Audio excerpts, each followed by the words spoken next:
Prominent anti-Kremlin fighter killed on the front lines in southern Ukraine. Denis Kapustin, better known as White Rex, killed during a combat mission in Zaporizhzhia Oblast.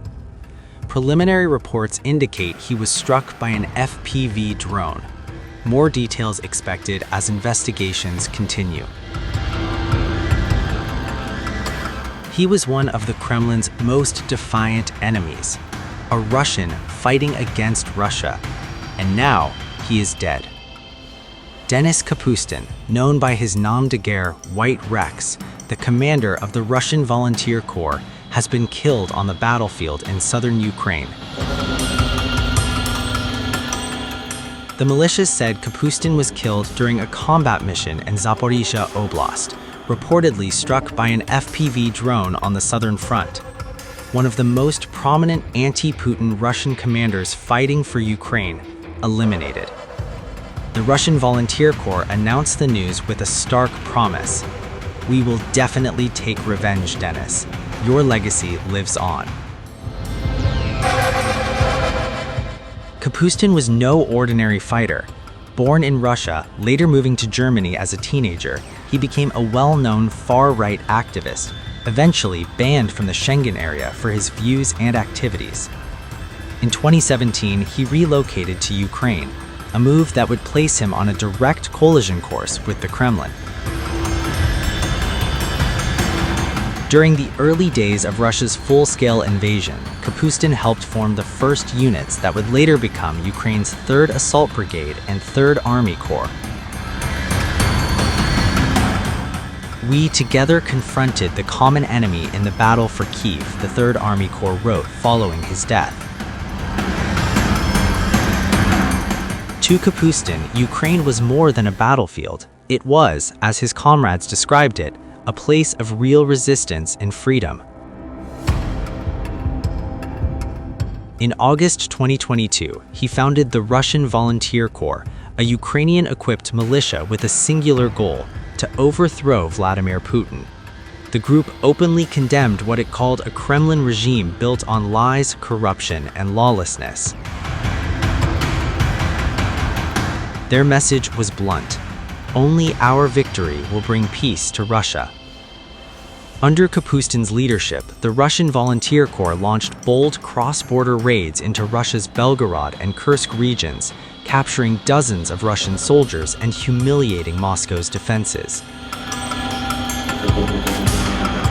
Kyiv has maintained that while the fighters operate within Ukraine's defense framework, those incursions were not ordered by Ukrainian command. Alongside other anti-Kremlin Russian formations, including the Freedom of Russia Legion and the Siberian Battalion, the group grew in strength. Ukraine's military intelligence chief would later say they were becoming a force.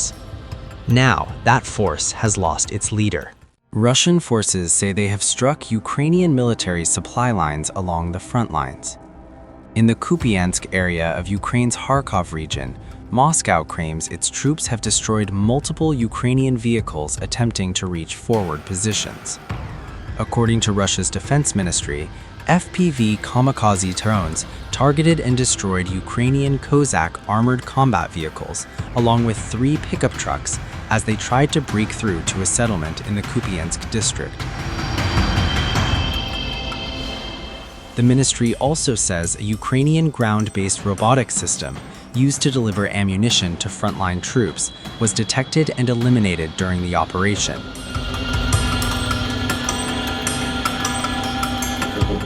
Russian officials say the strikes were monitored in real time using aerial reconnaissance assets.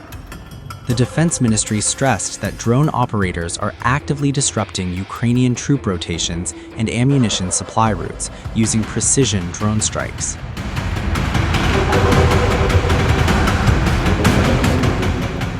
Earlier, President Vladimir Putin stated that the town of Kupiansk is under Russian control.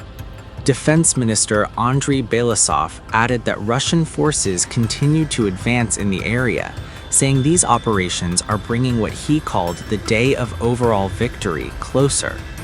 Meanwhile, Russian troops also report a rapid operation in the Zaporizhzhia region. The settlement of Kosovtsevo was taken under Russian control in just 48 hours, according to a deputy company commander from Battle Group Vostok. Speaking to Sputnik, the officer said Russian troops carried out a covert maneuver, remaining hidden in forested areas for several days to avoid detection. Once forces were fully assembled, they advanced on the settlement. The commander said Ukrainian troops were unaware that Russian units had been positioned so close. Fighting for Kosovtsevo lasted around 2 days, after which Russian forces claimed full control of the settlement. Russian officials say operations continue across multiple fronts as the conflict grinds on. Meanwhile, overnight, Russia's air war once again hit Ukraine's cities, homes, markets, and vital port infrastructure.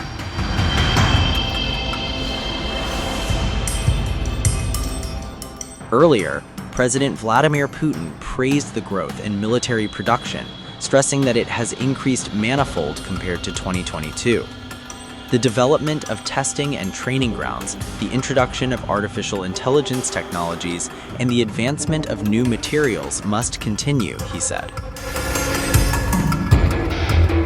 He noted that compared to 2022, the production of products and items, especially in demand during the special military operation, will have increased manifold by 2025. Production of armored weaponry has increased by 2.2 times. Lightly armored vehicles, such as infantry fighting vehicles and armored personnel carriers, have seen an increase of 3.7 times. Military aviation equipment has risen by 4.6 times.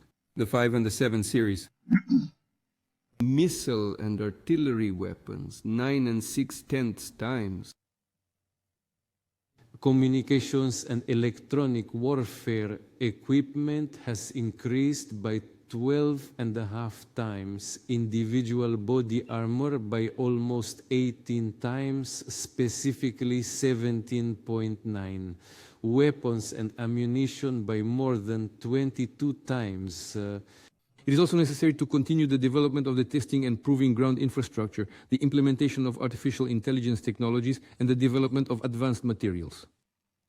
All this is designed not only to secure and strengthen the current advantages of our weapons and equipment, but also to become the driving force of innovative development for the entire industry. Significant results have already been achieved in these areas, but undoubtedly, as is always the case, much work lies ahead.